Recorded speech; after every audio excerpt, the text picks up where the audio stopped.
chaîne de proximité. Kinshasa dans l'écran, c'est ta réalité. Pour la pub, les magazines, viens t'exprimer. Mosaïque, mosaïque, on va te montrer.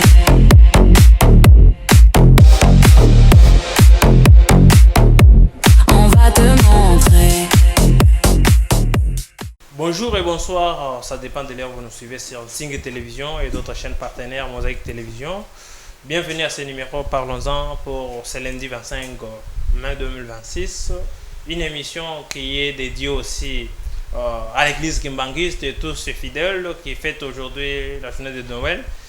Une émission aussi pour moi aussi, parce que je célèbre aussi la date de ma naissance. J'ose croire qu'à la fin, on doit essayer d'entonner aussi une chanson pour moi. Je ne suis pas seul comme d'habitude, je suis accompagné par les Congolais de bonne qualité qui ont accepté de venir échanger avec nous sur l'actualité de l'heure, surtout l'actualité politique dont notre pays fait face. Nous allons parler sans autant tarder, je vous annonce déjà les thématiques du jour. Notre émission a toujours été bilingue. Nous parlons à Lingala, Swahili, Kikongo, Chiluba. Donc, monoko yo ko sepela pour le bela. Pour Congoman no bazola ndabiso siko ba meka ko yoka message na biso madame. Donc, thématique, nous allons parler sur les problèmes de modification, changement de constitution. Aujourd'hui, nous avons vu, ça fait toller. Partout où on nous parle du changement, les autres parlent de la modification, les autres on dit pas de changement, pas de modification. C'est avec ces thématiques que nous allons essayer de changer avec mes invités de marque. Je commence d'abord avec le président d'une nouvelle génération moboutiste, M. Providence Lokoli, qui a accepté aujourd'hui de partager peut-être avec vous que je salue. Bonjour M. Providence. Bonjour cher camarade, monsieur le journaliste, chevronné de la presse, Moïse Mukendi. Je suis également très honoré d'être aujourd'hui parmi vous. Mais aussi, avant tout, je me permets de pouvoir vous souhaiter un joyeux anniversaire. Merci beaucoup. Parce qu'il faut le reconnaître que vous êtes aujourd'hui un exemple pour toute une génération. Un exemple de bravoure, un exemple de qualité, mais aussi un exemple, je dirais, sur l'engagement citoyen. Et alors, c'est dans cette même optique que je présente également mes salutations les plus sincères à mes co-débatteurs. Mais il y a un souci. C'est avec ça que j'aimerais d'abord commencer mon émission d'aujourd'hui. La confiscation de richesses de l'État par le politique congolais. Aujourd'hui, cher camarade Moïse Mukendi, vous allez remarquer que le meilleur emploi, le meilleur villa, le meilleures écoles, le meilleure éducation, c'est pour le politicien et leur famille. Biso bae oyo, toalina bae famille ba politique ité, batikeli biso ba paris sportif. Oh, merci Providence. Mais na koye bisayo mwana mboka, batikeli biso ba paris sportif, batikeli biso kokumba moto, batikeli biso ko sala ba copie qui journalier pas ba libanais, alors que la constitution est claire que la redistribution de richesses devrait être équitable. Yango yo tozali komi tuna, est-ce que problème lelo ezali l'homme congolais, to problème lelo ezali ba constitution? Parce que depuis Mboko et Banda, le plus grand problème ezalaka problème ya soki okoki eloko te, soki ozwi te okangi constitution ndoki. Ezali lokola mwana mama atangisi, mama apesi affection, akei kelasi. Tongo azui te na vie akomi okanga mama ndoki. Mwana mboka Providence, yo ozali le président de la nouvelle génération moboutiste. Oyo Mobutu ye moko à son époque, combien de fois a révisé ou a changé la constitution? Alors, mwana mboka tikanga na ebisa yo ete mwana mboka Mobutu azali moto yo lelo esengeli bayi kongomani banso barandaka ye hommage. Parce que Mobutu à son époque, au-delà de tout ce qu'on peut dire de lui, Mobutu a imposé le leadership naïe na sous-région. Non, pas à travers sa dictature, mon amboka, à travers la politique des rapports de force. Avec Mobutu, ce n'était pas des théories. Avec Mobutu, on ne pleurnichait pas. Avec Mobutu, c'était un leadership efficace. Moi, je suis chitewana, tikangana ebiso eloko moko. Bah, biso que voilà, il faut 5 chantiers, révolution de modernité, projet 145 territoires. Mais yebisanga en termes, il y a infrastructure. Bijouni batigeli biso l'équipe palais du peuple. Yebisanga en termes, il y a infrastructure. Bijouni batonge l'équipe martyr. Centre qui tire les enfants, c'est à palais du peuple, les appels. On comparer à palais du peuple. On comparer à martyr. Donc en réalité, vous avez centre financier. Le double immeuble et jumelle ils ont na ville. Ils appellent malamouté. Non, en réalité, il y a malamou esengeli ko encourager. Mais tout simplement, Mobutu, lui, il ne faisait pas la communication du populisme. Mais c'est avec Mobutu. Non, mais c'est le 32 ans de gloire. Le 32 ans de dignité de Congolais. Mais moi, le 32 ans de Mobutu, c'est le 32 ans de gloire. Le Lo-Oyo, avec Mobutu, c'était un père égal à servir et non se servir. Mais le Lo-Oyo, à ta opposition, à ta pouvoir, au roman, ça la course au pouvoir pour se servir et non servir la population. Moi, s'il vous plaît. Mais quand on s'est situé, mouvement nouvelle génération mobutiste, ils ont l'opposition, ils ont la majorité. Mais moi, nouvelle génération mobutiste, tu as la troisième voie, tu as la non alignée. Parce qu'en réalité, nous avons compris que le pouvoir actuel ne pas à la hauteur des attentes de la population, mais l'opposition également. L'opposition est en train de tergiverser. Dites-moi aujourd'hui, l'opposition s'arrange, se regroupe pour parler, non au changement de la Constitution, pour parler élection. Mais quand est-ce que l'opposition s'était regroupée pour parler augmentation de salaire des travailleurs, augmentation des salaires de fonctionnaires, réduction de trains, de vie des institutions. Donc vous comprendrez que l'opposition aujourd'hui est aussi, bien évidemment, matérialiste que le pouvoir. Mais je vous dis, ce sont des jumeaux, l'opposition et le pouvoir. Bali mapasa mi balé, bana tata moko, bato bazali kolinga kaka kolia mosolo ya mboka. Ah bon? Je parlais avec Mafioti parce que je suis aussi également journaliste. Mafioti m'a dit Moudiambouli Congo, Moudiambouli politicien. Pour la Mafioti, likambo Congo, et zande likambo eteli ba politicien. Nasukiwana. Merci beaucoup, Nego Providence.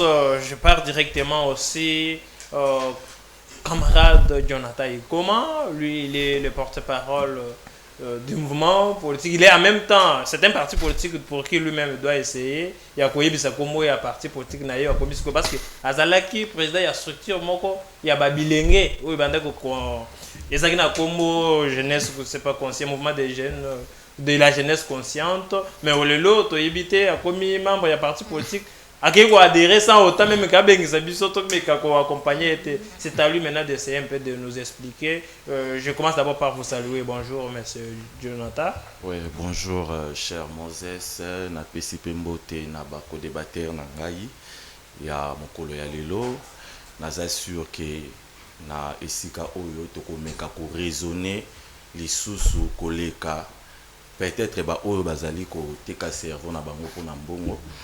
Donc awa na rolinga beaucoup plus to vendre sa science que tomeka ko personnaliser débat na biso.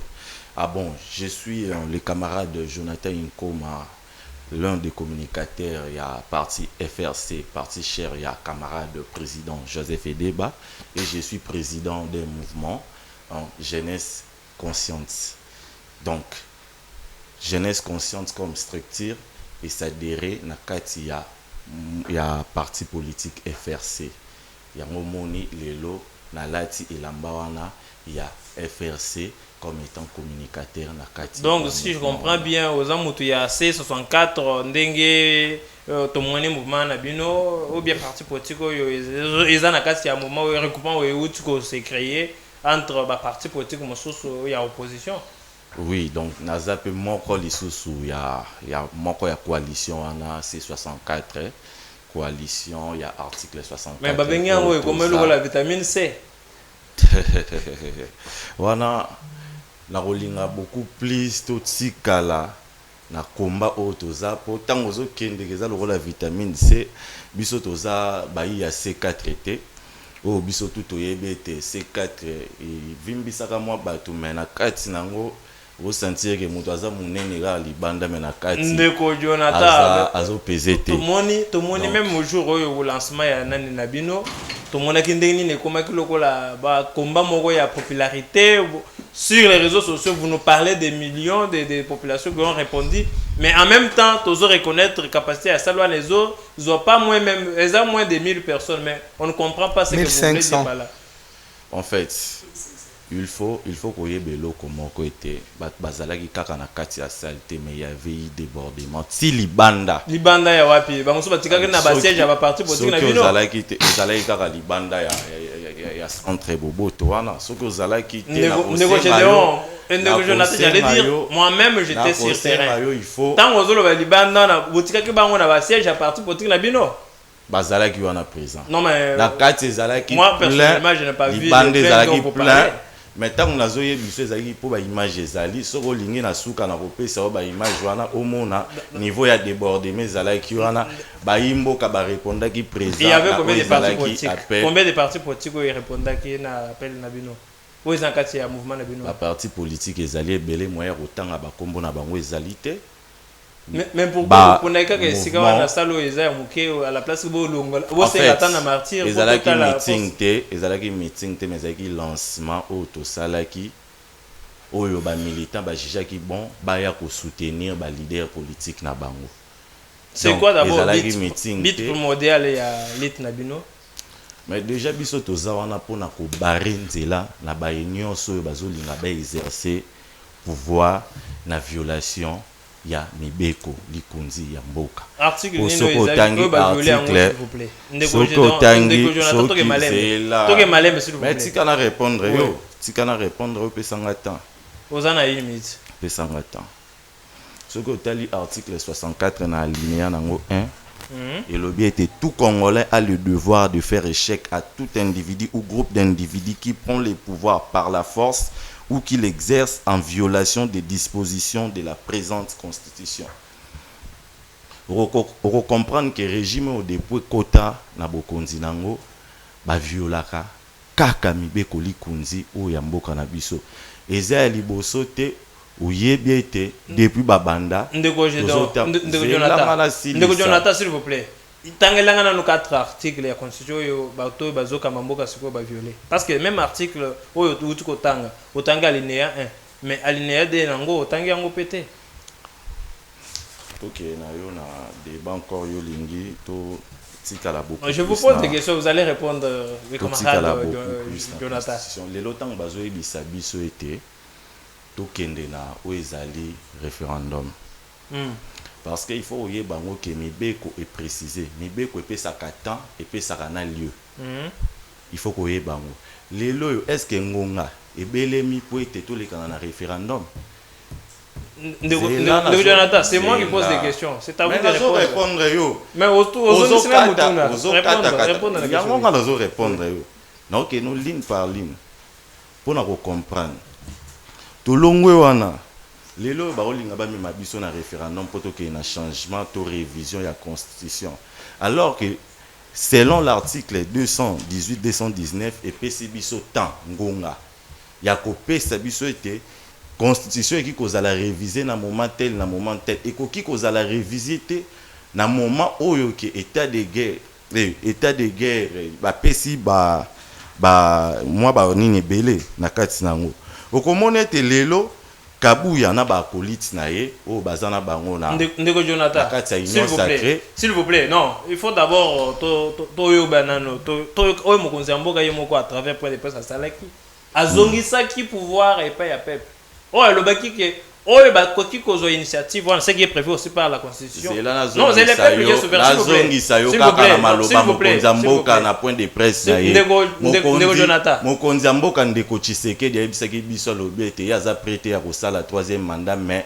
ce qui population est troisième mandat. Mais la souveraineté revient au peuple. Tandis que na mobeko likunzu ezali corona biso tout et pesi ndingisa ya kosala mandat moko pe renouvelable une seule fois. Mais au cas où population a décidé, population soka ko décider pour na soka ko décider pour na changement to kene na nzela référendum. Alors soki to kene na nzela référendum population ko pesa troisième mandat te mais population a voté constitution ya sika oyo ko mema biso na ko bandela na kati ya république ya sika. Oui, yangwana. Est-ce que le temps esengeli pona biso to kende na yango?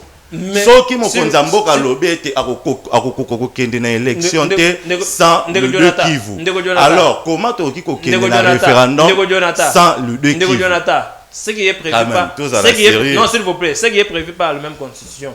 Okoki kotanga biso ce qui est écrit dans l'article 5 ya constitution na biso ezolo bani parce que bazongisi pouvoir nyo c'est pas peuple soki lelo quelque soit oyo eza komamina la constitution pendant soki toke na débat ya changement eza débat ou eza extra constitutionnel eza même awate eza na kati ya ma comité parce que soko lobi ete tokende na article 5 ezolobi la référendum sur la révision constitutionnelle et non sur les changements. Est-ce que va prévoir peu article là va prévoir moment ou bien temps ko sala ngo? Mais moment là ngo ba ozongi sur article 219 ba ozongi sur article 218 219. Na kozonga le ndeko Jonathan na zonga le de Jonathan na zo kende pe pa ya ndeko na biso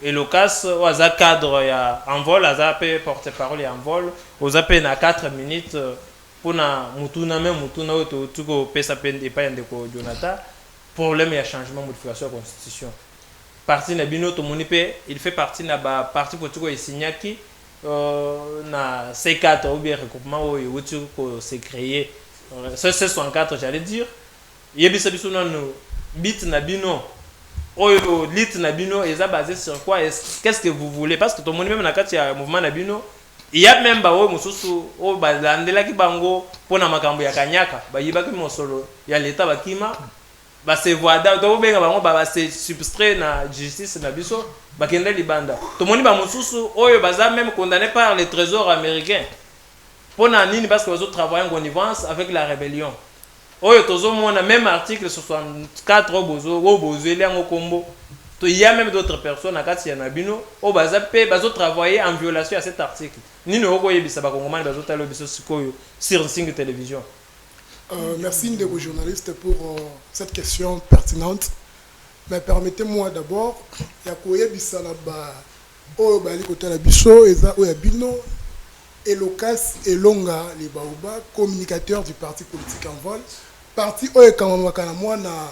Mboka Délice Sanga Ipungu Jaka 5, Babin cerveau d'État, les réformateurs.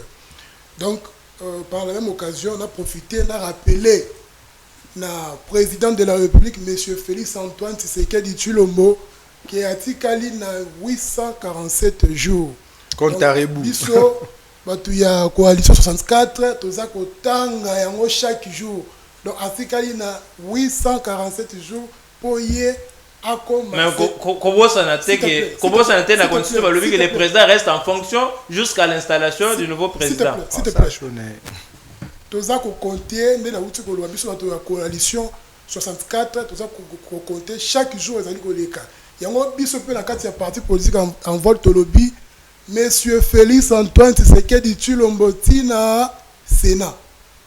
Biso soto yebi. Donc tous comme la élection organiser l'élection moto musu akotiye place na inda kuna ekozala Sénat. Donc pour répondre un peu sur la question na yo coalition 64 eza la but mi balete eza la but moko o ezali côté le mena arrogance ya régime actuel o ba eli biso projet on a personnellement e benga yango projet ya kindoki projet ko sala et diviser mboka projet ya changement to révision la constitution. Yango le président de l'État Ipungu a tindaki message na ba force vive union soit ba force démocratique to meka ko sangana po ete to telemela. Mwana mboka Elocas. Ozobosa na ke pendant campagne électorale ya ndeko Délice Sanga parmi ba plié na ye ou bien projet ou azaki nango il y avait aussi Avant de mention sur changement de constitution, il y a d'autres articles où ils permettent que une fois qu'il y a commis à revoir la constitution. Une bonne question, vous avez 3 minutes. S'il te plaît, parce que cette question, la moni journaliste pour pouvoir, la moni moi batomoro basangani, bazolinga ba attaquer. Journaliste pour pouvoir, mais kolongolanga na nzela ya bato. Bazolinga ba attaquer président Denis Sanga, te bien regarder le cerveau d'État. Il faut te rappeler le Komoko.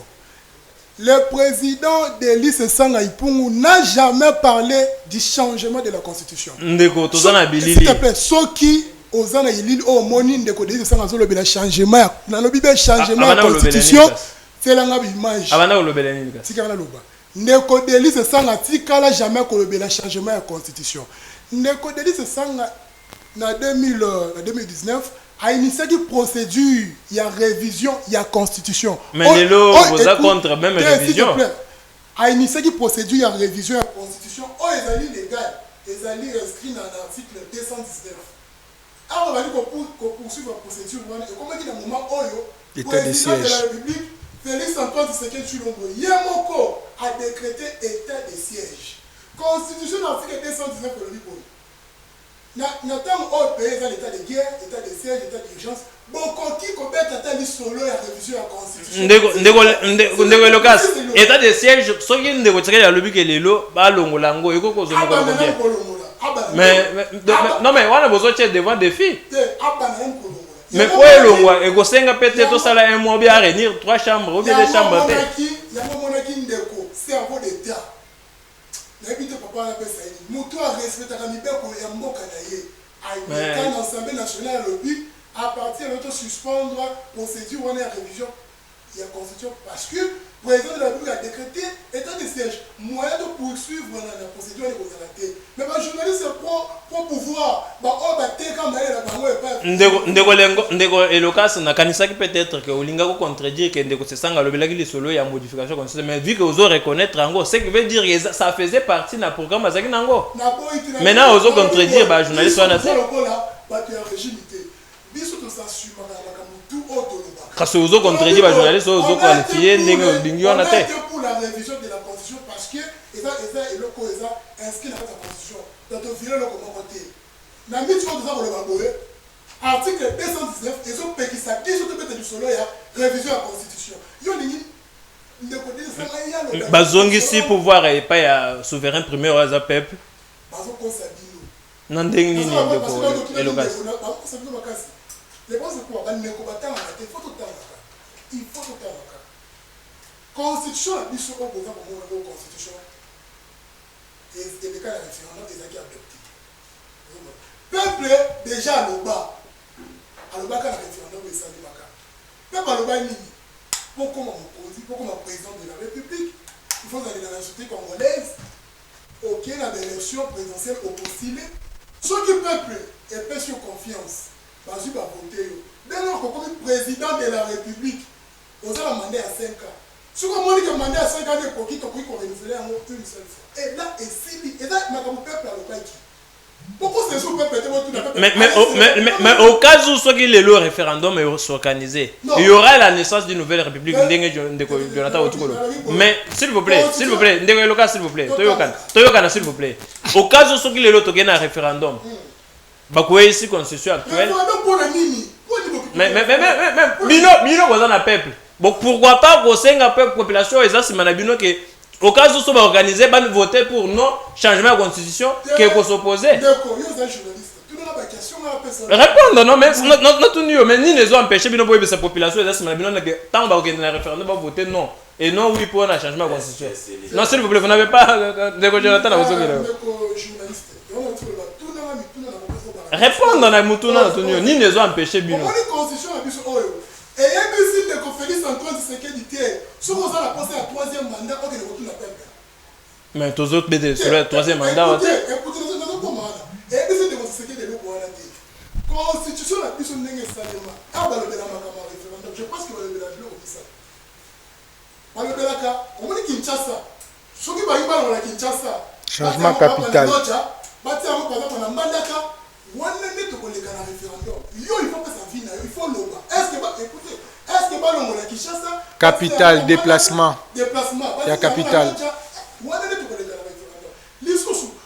Même naissance ya constitution et où tu vois. soki yoka soki tolingi tozonga bele mosusu omoni rwanda wana soki olingi tozonga rwanda ekoma ya biso vraiment il faut toleka mpe na référendum constitution ya biso eloba te ke soki bolingi bochange nga boleka na référendum soki nanakosa ndeko elokas s'il vous plaît elokas s'il vous plaît tango ozobenga référendum pesa biso nano bakongomani oyo bazotala bino sikoyo na bitandoike oyo bazotala biso sikoyo na bitandoike définition d'abord ya terme référendum nazala simple nazala clair référendum eza élection ya nini eza élection badétermine parce que olobi ke mpona référendum eza mpona kodéplace capital et non mpona changement constitution ya na tuni yo définition ya référendum soki totangi eza constitution elobi yango ezanga ide oyo epekisi ke population akokolobela lisolo ya changement constitution te à travers la voie de référendum tangele biso article wana non mais oyo tukoloba mais bato bazotala biso sikoyo oui constitution na biso lorsque on veut aller na référendum constitution biso elobi boye il faut soit déplacement ya capital soki balingo na capital balingo na loja balingo na kimpushi wana nde faut toleka na référendum yo il faut pesa mwana yo ngapela pesa na mutu ya mutu maintenant naissance ya une nouvelle constitution wana constitution elobela yango mais il faut savoir que mais eza oyo tobengaka jurisprudence te eza jurisprudence te jurisprudence oui mais toza na droit oyo tozolobela est l'ensemble des décisions rendues par les cours et tribunaux. oui. Ce qui n'est pas prévu, ce qui n'est pas prévu par l'actuelle constitution, mais à travers souverain premier WhatsApp. À cause de la décision que constitution tout le monde que les autres ont été la biso madame monté Togo et Samo. Mais pourquoi pas? Ça ne peut pas se faire. Oui. Constitution éviter parce que voilà le changement. Est-ce que constitution des hommes ça là qui m'ont été dans le c'est un article moi pour le but constitution de bloquer de conférence Antoine c'est que tu le bas déjà pour dire ndeko lekos nazozongela yo nazokende pe epai ya mwana mboka Providence Lukuli oyo aza président ya nouvelle génération mobutiste amekana na kopesa biso pe makasi na ye par rapport kaka ya thématique oyo tobandaki nango déjà vu qu'azali déjà na élan yebisa biso nanu oyo ozokanisa par rapport ya lisolo oyo ya modification changement ya constitution na biso yo en tant que mokambi ya mouvement oyo nouvelle génération mobutiste nini okoyebisa biso so tomoni bandeko na biso ya opposition ya C64 bameki kopesa oyo ezolokola makanisi na bango ou bien position ya mouvement na bango yebisa biso nanu mpona mouvement na yo eza lelo troisième voie. Qu'est-ce que vous pensez pour la situation? Moi la mboka Moïse Mukendi nazali quand même je dirais estomaqué na maye mazali koleka na mboka na biso parce que lelo yo il nous faut à tout prix le renouvellement de la classe politique. Mais ce renouvellement doit être qualitatif. Et sengeli babilenge ya sika o bakoya na maele ya sika bakoya na bwanya ya sika pour que mboka ekende liboso. Mais malheureusement na mboka na biso tozali komona ete tozali ko vivre fermentation ya bilenge na ba ancienne pratique. Parce que lelo yo namoni bilenge ya opposition koleka na etandoike kozala nanga na plateau nazali kobwakela bango ba fleur mais ya pasi pe mawe ezali nini ezali komona ete bazali toujours dans le même pratique que ba ene na bango. Donc bazali toujours dans des débats de positionnement. Oh, mais c'est ça mon amboka. Bazali toujours dans ba débat ya ba positionnement, il y a ba repositionnement, ba course au pouvoir, alors que il y a des débats beaucoup plus essentiels tels que aujourd'hui l'amélioration de conditions de vie des Congolais. Ngai et ça linga passi parce que j'ai beaucoup de respect pour le président Delis Sanga, à qui j'ai toujours cru qu'Aza Moko y a un vrai penseur, y a un cannabiso, mais ça aurait été mieux en République démocratique du Congo. Si tu as une opposition, le lenge basangana kiwana, basangana ki bongo pour que basalata marche moko pour que l'IP kita. Marche de Pour- santé ou marche Te, nini bah ça, de la abondance. marche, Mais opposition depuis et que- Kelemi, Balobinza, qui. Parce qu'il faut l'admettre aujourd'hui. La RDC fait partie des États aujourd'hui qui sont en carence alimentaire, qui sont en crise alimentaire. Mais tout ce que le commun a opposant qu'au Sanganate. Tout ce que le commun a opposant qu'au initié ta activité mon côté pour dénoncer et décrier cela. Aujourd'hui, dans un concept de relations internationales, la RDC est un État considéré comme un État failli, un État qui n'est pas en mesure, bien évidemment, de pouvoir imposer sa souveraineté et maintenir son intégrité territoriale. Mais qu'est-ce qu'a fait l'opposition? Donc l'opposition a voulu attendre à ce qu'il y ait un sujet de la révision ou changement de la Constitution pour qu'il fasse bloc. Mais c'est désolant. ndeko providence ezali kopesa pasi, ezali kopesa mawa pe soni. tolobela nano bato mpe bazocompose bloko ya opposition wana ozomona baza bato baza digne mpona koloba mpe na kati ya bato bien. Non, mais en réalité, ce sont des Congolais. Tout Congolais a droit de parler sur et pour son pays. mais nanga mpe aza congolais. Toroki ko refuser Congolais mon côté droit ya kolobela maimatali Congo. Mais le problème est ça, ozali koloba nini pe na ngonga nini. Parce que en réalité lelo et l'opposition et le pouvoir bazali bana ya tata moko. Ils ont combattu ensemble Kabila, il faut rappeler. Kabila a été au pouvoir. Donc en réalité, aujourd'hui, vous allez voir qu'ils sont dans le même pratique, ils ont la même culture. Culture, il y a corruption, culture, il y a détournement, culture, il y a insouciance, il y a population. Donc, malheureusement, c'est ça la réalité et la situation. Alors, s'il faut parler aujourd'hui changement ou encore révision constitutionnelle, mais ça fait mal. Hier, vous allez voir les gens qui étaient catégoriques, disant qu'on ne peut même pas toucher, même à un seul point ou encore au virgule de la Constitution, mais aujourd'hui, ils le prônent matin, midi, soir. La révision, et ce qui est plus grave, ils ne veulent même pas tenir compte des dispositions intangibles de la Constitution. Donc là, vous allez comprendre qu'en réalité, il s'agit de bras de fer, de la conservation du pouvoir. Ici, là, on ne parle pas avec souci ou encore avec intérêt de la population. Mais mali ko salema ezali kaka ete ndenge nini ngai esengeli na garder ba mine na ngai, ndenge nini ngai esengeli na garder ba villa na ngai, ndenge nini bandeko na ngai esengeli ba garder ba mapangu na bango. Donc en réalité, on ne se soucie presque pas ou on ne se soucie même pas de la population. Population les loyaux azali abandonnés à son triste sort. Nous devons dire la vérité. Pourquoi parler aujourd'hui et maintenant du révision ou du changement de la Constitution, alors que nous le savons tous, que le pays, pour ne pas dire qu'il est amorcelé, mais le pays aujourd'hui est occupé, certains de nos territoires, par de forces négatives.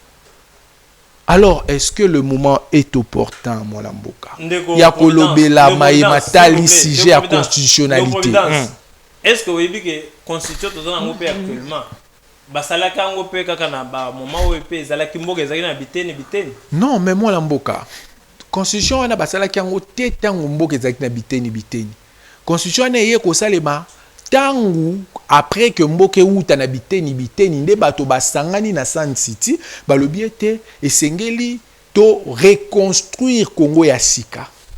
Esengeli to vande longo makambo ya kokabola mboka eite nde sika constitution e botami. En réalité le loyo ça fait mal parce que je parlais avec Mobutu. Abisinga mwana mboka Providence boni basango ya Goma na Bukavu. Je lui répondis, cher maréchal, ici on ne parle pas de la reconquête de Goma et Bukavu. On parle on parle que du changement ou du révision de la Constitution. Abi bongo opposition bali kosala nini. Nalobi, ils se sont regroupés, faisant croire qu'ils vont affronter Monsieur Tshisekedi. Mobutu m'a répondu, s'il vous plaît. Il m'a dit, Mwanamboka Providence Yebisa Bango Baje Namboka Te. C'est comme ça que Mobutu m'a dit. Et alors, je suis en train de dire à ceux-là qui se disent opposants aujourd'hui et à ceux-là qui se disent être du pouvoir que Mobutu m'a dit de vous dire Baje Namboka Te. Et c'est que tu récupérer non Goma, tu récupérer Bunagana, tu récupérer Bukavu et après on va repenser qu'est-ce qu'on peut réformer. C'est ça la priorité, moi Lamboka. Moi Lamboka Providence, sur les autres la paix composition il y a baza ba opposition parce que tout le monde peut na kati ya mouvement na tout le monde ba ndeko matata mponi baza na kati tout le monde ba Moïse Katumbi tout le monde peut bato ya Joseph Kabila azalelo condamné à mort pour na te moto Joseph Kabila azate non tout le monde qui ba Jano le PP azamutu ya FCC te alongwa kala non azamutu ya FCC alongwa mais tout le monde a kati cela démontre que ndeko Kabila pe azana kati ya lokwa mais ndeko Kabila tout le monde qui balandela qui na justice na biso balobi que azo travailler en connivence na rébellion M23 maintenant les lots sont tout le monde même Kabila oh les lots azo fanda na comment oh se permettre ko yebisa biso que réclamation M23 est inspiration au peuple congolais les mêmes Kabila les lots tout le monde azal les lots afandi zone où est contrôlée par la rébellion ou bien tout l'armée rwandaise. La sécurité est assumée par Batomoro et M23. Peut-on dire aujourd'hui que même les opposants qui prétendent aujourd'hui donner le la moi leçon et pas y a bazo kambambo bazo travailler en mèche pour l'organisation mboka na biso te moi na mboka Providence. Mais en réalité, tout est question de conscience et d'inconscience. Le loyo est belé à bayi opposant. Bazaliko travailler aussi, je dirais, tacitement pour la balkanisation ou la soudanisation de notre pays. Mais c'est ça, moi, l'amboka. Parce que, waliko mon était, bayi o bazali opposant, le lot. Bazali même, Nakatia Bloc Wane C64, moi je suis quelqu'un qui connaît quand même, je dirais, l'environnement ou encore le méandre de cette opposition. J'en connais très bien. Mais laissez-moi vous dire, il y a ceux-là qui sont financés par le Rwanda. Je vous dis, il y a ceux-là qui sont là, qui sont financés par le Rwanda. Il n'y a pas à se cacher, ce n'est pas un secret de polichinelle. Donc, en réalité, les lots, beaucoup se disent être opposants et pensent qu'en se disant être opposants, ils vont être exemptés de tout ce qu'ils ont eu à commettre comme crime dans le passé. Mais en réalité, aujourd'hui, on a besoin d'une opposition, oui, mais une opposition qualitative, une opposition qui viendra avec de nouvelles idées, une opposition qui va faire une confrontation sur la bonne gouvernance en venant avec des propositions claires. Merci beaucoup. Et une opposition, bien évidemment, qui ne va pas être corrompue, une opposition qui ne va pas embrasser le Rwanda, dorloter le Rwanda, une opposition prête à dire que l'intégrité territoriale de notre pays est mise en mal par le Rwanda. C'est ça l'opposition que nous voulons, c'est ça l'opposition que nous méritons, une opposition qui ne va pas seulement compter de jours pour M. Tshisekedi, mais une opposition capable de dire que l'IPA est kita, une opposition capable de dire que tout l'embi ba journalier, bazalaka impayé, maltraité par ba indo-pakistanais. Merci beaucoup Ndeko Providence, nazo kende maintenant et pas ya Ndeko Jonathan, amegana no koyebisa biso ko répondre na mutu na moko na utuko pesa yo. Les lots tant aux autres là, mais il y a un bien composition et équipe Nabino, il y a C64. On a comme impression que vous avez regroupé même bateau et Moussous bazo menacé nani intégrité territoriale Nabiso bazo travailler en connivence na ba oyo bazo ba congolais. Entre autres Ndeko Joseph Kabila tout le monde qui après sortie officielle il y a un mouvement Nabino, tout le monde a lelo chargé ou bien porte-parole à Kabila. Abimi a sali communiquer apès même ba po mususu bo bakisa na wo bo chaki yango en place. Cela ne démontre pas que dans le mouvement Nabino vous travaillez en même temps na bato yo bazo bonisa mboka na biso. Ndeko Jonathan, vous avez 3 minutes. Ouais, avant de répondre yo na remettre un peu ko répondre na ndeko ko débatteur na biso azana ngambo. Omoni tango politique ezali ko koma théâtre. Yango moni memaka makambo nyonso. Quand on a commencé à faire que eza lisusu normal te. Oh, ndeko Nakomeka Jonathan. kozongisa ndeko na nga alobi ete bayi So opposition une de koyebi ba figure de style te c'est que wali communicateur ya bébé. S'il vous plaît, ndeko. Vous allez communicateur ya malala na. Providence nazo protéger ndeko. na ntango yo lobaki te Te faut yekola ndena ba Je vous figure de protège, je style. vous protège. Te ndeko faut yekola ba figure S'il de vous style. plaît, ndeko Providence, s'il vous plaît. essuie Te swinga te Merci. na ningi ndena la action que faut yekola figure alobi de style. ete na opposition batikala jamais kosala marche mpona koloba ete biloko ekita Mais tout le monde a pété. me nakorapele yo na 2023 ndeko Delis Esanga atambola asala sensibilisation mpona vie chère na Kinshasa soki ayebi yango te C'est que yo nde oyebi te. Atambolaki ye moko. soki ayebi yango c'est que yo oyebi te. C'est que ezala yo- même parmi bato batambola C'est que oyebi na te wana ezalaki avant C'est élection là. bosali bloc ya opposition Ah, te c'est là. bosali bloc ya opposition te mpona koloba mape kita balalo baza membre ya opposition Vous pouvez répondre, oui. te na koloba bloc ndeko Delis Esanga oui amilitaka mpona réduction des trains des institutions bodiembela ete nalobi bloc na bino wana S'il vous plaît. Zoka ina biko comment? te ndeko azali na mwa ba Okozama loba ntango sima. alobaki nalobaki te Loba s'il vous plaît. Je vous protège, je vous protège. ntango tozali kotelemela oyo etali constitution échange te mais biso tozali na besoin ya applicabilité ya constitution. Pourquoi? Parce que la même constitution ezopesa na article 36 nango elobi ete le travail est un droit et un devoir sacré pour chaque Congolais. Lelo oyo est-ce que bakongomani baza na misala? Pourquoi pas ebino opposition kosalaki nini S'il vous plaît, ndeko. opposition est-ce qu'apesaka mosala? te na bi kosalaki nini Ndeko Providence. en termes ya rapport de force opposition opposition mutaorganisaka élection est-ce que opposition ntango boali komarche mpona opposition mpona komarche mpona élection opposition mutu asengaka organisaka élection te mwana mais élection eza azali koloba n'importe quoi institution biso tu toyebi ezali seni. Toke répondre na mutuna. bokomarche mpona élection mais mpo lipe kita bokomarche te mpona bakongomani bazwa baemploi bodénonce chômage wana bokosala te Tolérance, tolérance s'il vous plaît. te nali nameka kosoutenir ye na makambo ya koloba Ndeko Jonathan, vous avez la parole. La même constitution ezoloba na biso ete il faut to vivre na un environnement sain.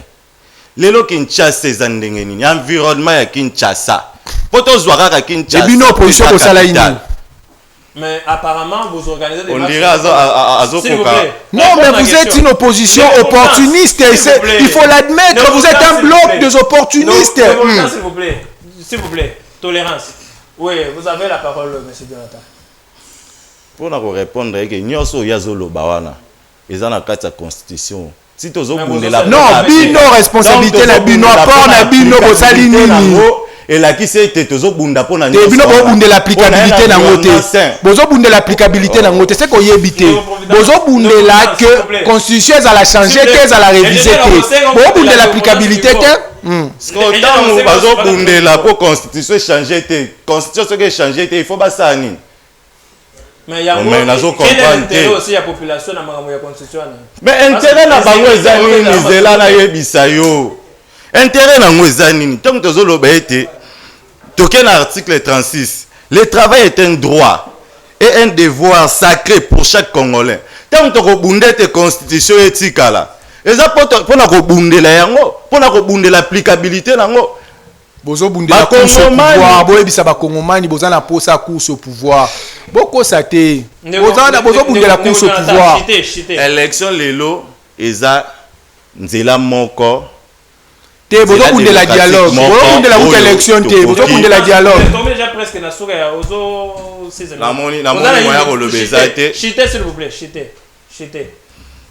tolobi ete avant baleka na front dialogue ndeko Providence s'il vous plaît na koloba esu te non Jonathan non front dialogue la moni ete ndeko azokoka front dialogue ozali front dialogue il faut pas admettre que ozali front dialogue ozali front dialogue vous militez pour le dialogue il faut l'admettre tika to informer front dialogue. Vous allez front dialogue, il faut l'admettre. Vous êtes un front dialogue, un front pour le dialogue. Vous militez pour le dialogue. Vous militez pour le dialogue et non pour l'intérêt du peuple. Vous militez pour le dialogue et non pour l'intérêt du peuple. Vous devez l'admettre. eza lolenge ya bato oyo bazalaka na limete oyo baliaka eloko wana oyo oyebi wana. Chitez, s'il vous plaît. Vous avez une minute. Eza mawa. Vous avez une minute. Constitution oyo esali ete elobi ete il faut tozala na environnement sain. Kinshasa lelo eza ndenge nini? Lelo est-ce que baimboka surtout jeunesse ezwi misala balakaki biso ete bakopesa biso plus de 1 million d'emplois. Est-ce que tu as combien de 100 000 emplois depuis Baïbisa Kibiso? Voilà les lots. Et ça limite. Tozo telemela ba oyo bazali na idée ya salini pona yango tangu ba créer ba emploi té opposition responsable il fallait manifester ba action à organiser ba action pour décrier cela. Non mais c'est une opposition opportuniste. Même Mutuna lelo otali composition ya bloc Nabino. Il y a d'autres bazaki ba subtraire la justice na biso à travers ba mbebo basalaki. Il y a ba mususu baza en connivence na rébellion M23 oyo to moni me balandeli ba baza condamné à mort. Pesa na nous moi mécanisme na par rapport à répondre na ba congolais ba baza inquiétude par rapport à cela. Vous avez 2 minutes. Merci, je pense que cette émission est un caractère pédagogique.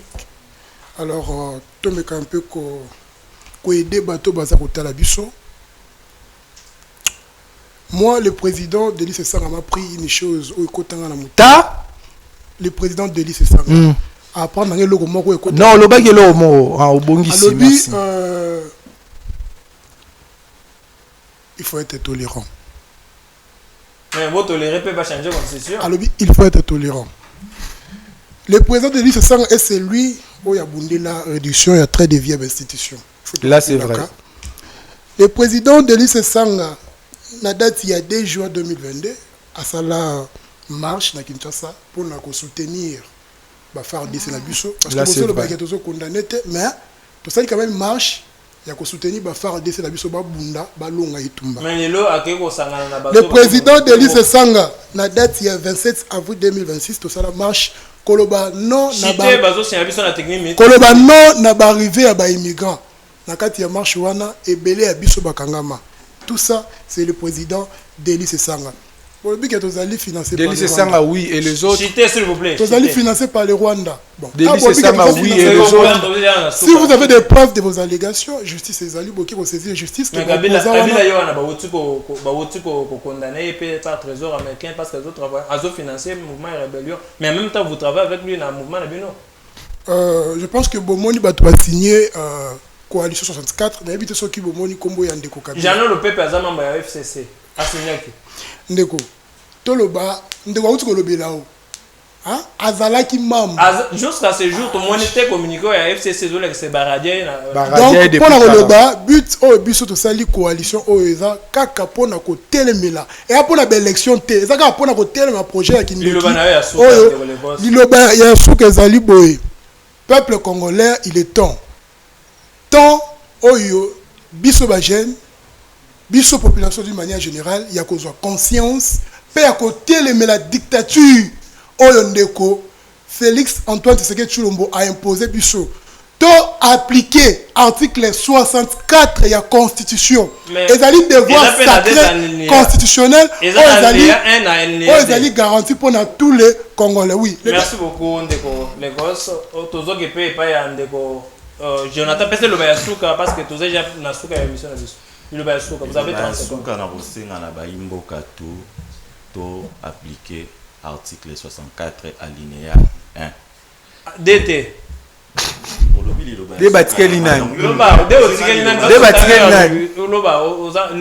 Article 64 alinéa 1 to D. Nous sommes allés au télé mais là-bas on va communiquer aux autres côtés dans le pouvoir na makasi.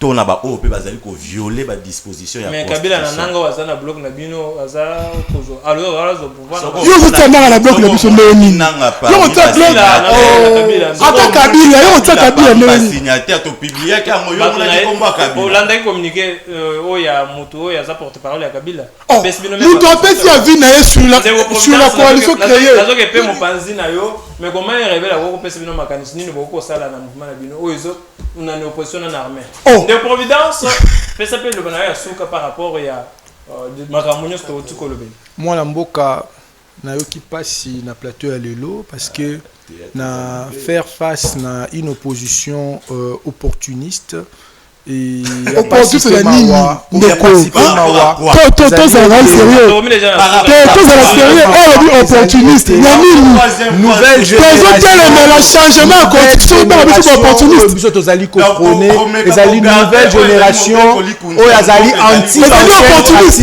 mais tozali ko mona opposition na lelo protéger d'intérêt na yo yango protéger d'intérêt na yo ma faut biso opportuniste Moudiambuli Congo, Moudiambuli ba politicien. Moudiambuli Congo, tozo protéger d'intérêt na yo c'est pas biso opportuniste. Moudiambuli protéger d'intérêt na yo ba politicien. Tozo protéger d'intérêt na yo Moudiambuli Congo, Moudiambuli ba politicien. Moudiambuli Congo, Moudiambuli ba politicien. Télévision ndenge ni bopesi biso moi tango na bino pona kolanda biso na émission ya biso ya lelo je crois bien qu'on se donne rendez-vous pour le mercredi. Malgré vos souhaitez nga ba joyeux anniversaire moi anniversaire zo kota la kokota merci beaucoup nazo répondre bino par rapport à du solo botuninga pour la fête tout se retrouver dimanche place to kota na kwana bye bye moi mboka Moudiambuli Congo Moudiambuli politique.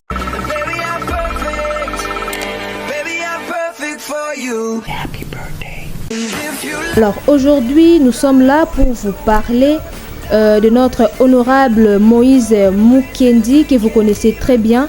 Il est directeur général de la chaîne Mosaïque Télévision. Joyeux anniversaire, que cette journée te ressemble, des sourires de la lumière et tout l'amour qui t'entoure.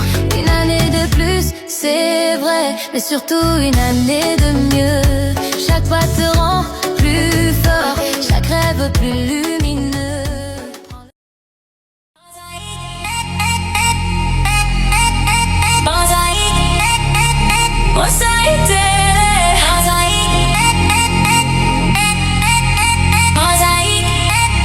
Toujours à tes côtés. Mosaïque Télévision, ta chaîne de proximité. Kinshasa dans l'écran, c'est ta réalité. Pour la pub, les magazines, viens t'exprimer. Mosaïque, mosaïque, on va te montrer.